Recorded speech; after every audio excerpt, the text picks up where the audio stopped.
Hello everyone, welcome back to the n8n Advanced series. In the last video, we learned about sub workflows, that is how to reuse and modularize your automatic automation logic. Today, we will going to explore another crucial advanced feature, that is error workflows. Sometimes even the best workflow can fail due to API errors, network issues, or invalid data. At that time, when error workflows come in, they help they help us handle failures automatically and keep automations running smoothly. So let's understand what error workflows are, how to create one, and how to use it effectively in n8n. So, error workflow is a special type of workflow in n8n that automatically runs whenever another workflow fails. It receives information about what went wrong, like which node failed, the error message, and the workflow name. You can use this data to automatically log the issue, notify your team on Slack or email, or even retry specific operations. Then we will see that this feature is extremely useful when you are running multiple automated processes and need reliable error tracking. Now we will see certain steps to create the error workflow. First of all, you have to create a new workflow. Then you have to select the error workflow trigger as your start node. Then you have to add the actions you want. For example, sending an email to the admin or creating an entry in a Google Sheet. Once done, you have to save and activate it. Finally, you have to go to your n8n settings under error workflow and select this workflow as a global error handler. Now, whenever any workflow fails, this one will automatically execute. This is the part that we are going to see in our live demo at the end of the video. So please stay tuned and watch till the end.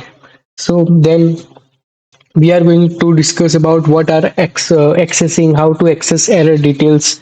Then if the error workflow gives you detailed context about the failure, you can access this information using the $json variable as visible in your inside your error workflow nodes. Some key fields include the name of the workflow that failed, the node that caused the error message, and the execution ID. You can use all these variable to send detailed and meaningful alerts. Here, I will also going to show you the illustration for it. Um then we will see the practical use cases of the error workflows. So here are some great ways to use error workflows in real project. First of all, you can send Slack or email notification immediately when something fails, so your team can act quickly. Or you can log all errors in a Google Sheet for review. There are some advanced setups even trigger correct to sub workflow. For instance, if an API request fails, you can retry it after a few minutes automatically. So this makes all these things makes your automation robust and self-healing. That also mitigate your labor work or manual efforts, as it will create the automation and it will enhance the skills. So they will this error workflow helps your automation workflow to handle your that is all errors and other handlings. Then we will see some best practices for error workflows. So first, when you are building your error workflows, keep a few best practices in mind. That is clear issue. You should clear use and useful details in every alert, like workflow name, error reason, and time span. So the one who is viewing, or someone from the team, if he is viewing, so they can know that at this particular time you get this error, and this was the part, like particular line, that line 7 includes this name of this kind of error, so you have to mention the name also. Then you have to so then you have to keep your error workflow very simple, so you don't want your error handler to fail too. Also, one thing you have to keep in mind, that you have to test it using a workflow that intentionally throw an error, so you know it's coming. Finally, you have to combine global error workflows with node level error handling, like continue and fail or error branches, for completely reliability. These are the things we have already seen in a beginner series where you can continue and fail in this type of error. The video that we have discussed, in which we have discussed the six major types of error handling techniques, so you can watch it also if you want to get the brush up of those particular techniques. We will see the live demo now. So for that, we will move to our screen. So here I'm on the screen. So now what I will do, first of all, I will add a trigger, manual trigger. Now here I will add our function node. Here I will type my code, that is throw new error.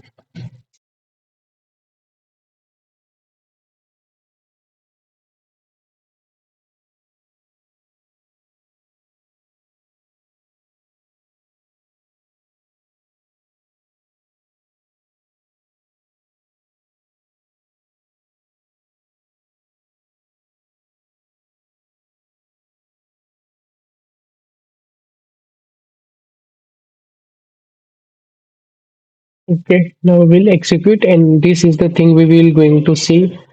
Yes, here the same thing. Let's see here if we change the statement went wrong daily rightly, that exactly mean the same as previous statement. Yeah, here we can see. So this is our intentional error. This is called intentional error, that we throw a error intentionally, that is based on our desire that our code should give us error. Okay, now we will go back. Now with the this was the error demo. Now I will create a new for that. You can save it. Here you can click plus and also create a new workflow. Here I have already built one. Now here you have to add our trigger. Now go just keep it as it is. Now here you have to attach the function node again.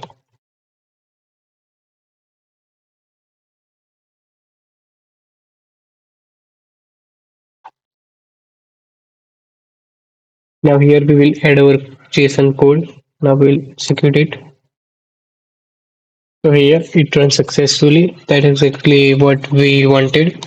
Now what we will do, we will save it. Now we will move to our first code. In here we'll go to settings, and here you have to click on error handler demo as your this variable or parameter. Then you have to simply click on execute node. Here again they are showing our error. Now we have to go to execution, and we can see now here you can see all our errors. Previously I have tried it, so they are showing me the exactly same. Like at this time, as we discussed, that it provides you the time span also and the type of error. So here all this information is. So here simply with the help of these statements or the data, you can simply make sure you can recorrect or modify or rectify your errors. So this is the thing which is very helpful for a workflow, and this is the thing which helpful in mainly in big workflow. When you are creating big workflows, at that time if you are working in a group and that time this kind of errors happen, so you can simply let your other partners help you for particular this time to solve the particular this error at this time span. You can even as much as more you will try in this section, you will more the more number of knowledge and idea you will get, even hands-on experience also, that how to uh, learn and also how to get get into this kind of uh, error handling techniques and also these error workflows. So simply this is the way connect. This is also connecting to error handling. So this was the way you can create and check your errors. And that's wraps up our video on error workflows in n8n. You have just learned how to automatically capture, analyze, and respond to workflow failures, a key skill for building reliable automations. So now, to, for now, we will keep it to this much. In the next video, we are going to see a more curious topic. So till then, you stay safe, stay happy, and don't forget to like, share, and subscribe to stay updated with the n8n Advanced series. Thanks for watching. If you have any question or any doubt, feel free to ask in the comment section below. I will answer you as soon as I can. Thank you for watching. Bye and have a nice day.